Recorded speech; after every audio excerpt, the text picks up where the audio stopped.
बहुत पहले जनकपुर नाम का एक गांव था। उस गांव में लोग बारिश पर ही निर्भर थे। समय पर बारिश नहीं होती तो बेचारों के खेत सूख जाते और किसानों को बहुत नुकसान होता।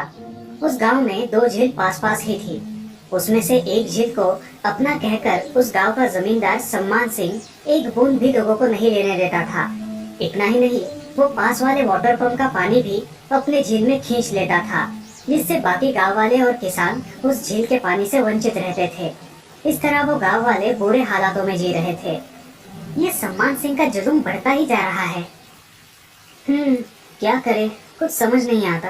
वो इतना पैसे वाला और ताकतवर भी है। उसी गांव में श्रीधर नाम का एक गरीब किसान रहता था। उसकी पत्नी थी सविता और बेटे का नाम था बंटी।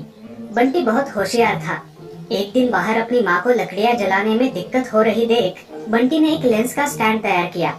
सूरज की तरफ उस स्टैंड को एडजस्ट किया और बस चूल्हा अपने आप जलने लगा। श्रीधर और सविता बेटे की समझदारी देख बहुत खुश थे। देखा कितना होशियार है हमारा बंटी। हाँ, मैं इसे खूब पढ़ाऊंगा, वैज्ञानिक बनाऊंगा।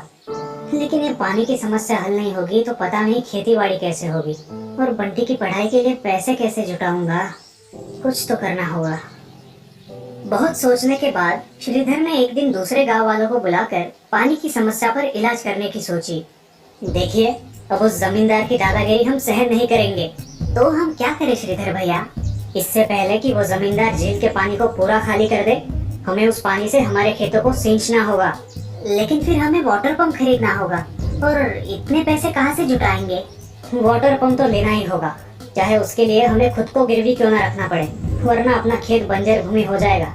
श्रीधर की बात सब किसान मान जाते हैं और सब गाँव वाले जैसे तैसे पैसे जमा करके कहीं से उधार लेके एक वाटर पंप खरीदते हैं और उस झील में वाटर पंप द्वारा पानी खींचकर नाले द्वारा अपने अपने खेत को सींचने लगते हैं। वाह, ये तरकीब काम आएगी, सब लोगों का फायदा होगा। हाँ श्रीधर भाई, लेकिन वो जमींदार चुप नहीं बैठेगा। अरे तब की तब देखेंगे, डरो मत। गांव वालों की अक्लमंदी देखकर जमींदार सहम जाता है और अपने असिस्टेंट को बुलाता है। अरे सोमनाथ, लगता है ये गांव के लोग होशियार हो गए हैं, इन्हें सबक सिखाना ही होगा। कोई बात नहीं सेठ जी, वाटर पंप बिजली पे चलते हैं। मैं इनकी बिजली की सप्लाई ही काट देता हूँ, बस 1 घंटे के लिए बिजली सप्लाई चालू रखता हूँ। वाह वाह, बहुत बढ़िया। सोमनाथ ने किसानों की बिजली की सप्लाई बंद कर दी। बिजली ना होने के कारण किसान निराश हो गए। श्रीधर भी उदास हो गया। ये सारी बात बंटी भी देख रहा था, वो भी दुखी हो गया। मुझे इस समस्या का हल निकालना ही होगा, लेकिन कैसे? कुछ सोचने के बाद एक दिन बंटी उस गांव के ऑटो वाले शंकर चाचा से मिला। चाचा, सुना है आपका ऑटो गैस सिलेंडर से चलता है, लेकिन ये कैसे मुमकिन है चाचा? ये बहुत सिंपल टेक्नोलॉजी है बेटा।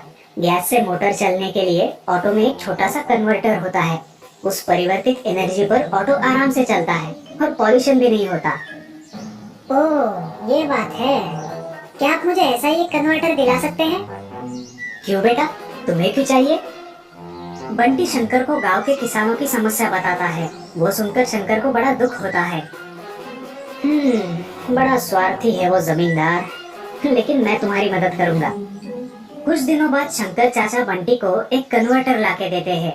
बंटी उसे अपने घर के गैस सिलेंडर को फिट कर देता है और खेत के मोटर पंप के साथ जोड़ देता है। गांव के सारे किसान बेसब्री से अब क्या होगा इसका इंतजार करते हैं। जैसे ही बंटी पंप का स्विच ऑन करता है, भारी फोर्स से पानी आने लगता है। सभी किसान तालियां बजाते हैं और बंटी भी खुश हो जाता है। वाह बंटी वाह, कमाल किया तुमने। भाई श्रीधर, तुम्हारा बेटा तो बहुत होशियार है। लेकिन आप लोगों को एक काम करना होगा। बंटी की बात सुन के सारे अचरज में पड़ते हैं। वो क्या बेटा? उस जमींदार को हमारे इस गैस पर चलने वाले वाटर पंप के बारे में पता नहीं चलना चाहिए, वरना वो इसे भी बिगाड़ देंगे। लेकिन ये कैसे मुमकिन है बंटी बेटा? हम सिर्फ इसे रात को ही चलाएंगे और इसकी मदद से उसे सबक सिखाएंगे। सबने खुश होकर हाँ कहा और उस दिन से हर रोज रात को किसान झील के पानी से अपने अपने खेत सींचने लगे। इस तरह जमींदार के पाइप से पानी निकलकर उस झील में भरने लगा। फिर किसान उस सिलेंडर को लेकर चले जाते थे। सवेरे जब जमींदार वहां आया तो किसानों के खेत में और झील में पानी देखकर हैरान हो गया। अजीब बात है, बिजली तो है नहीं जो इन्हें पानी मिलेगा। तो इन्हें पानी मिल कहाँ से रहा है? इसी तरह बंटी रात को जमींदार के कुएं में वाटर पंप का पाइप डालकर कुएं का पानी निकालने लगा और गांव वाले उसे घड़े में भरकर ले जाने लगे।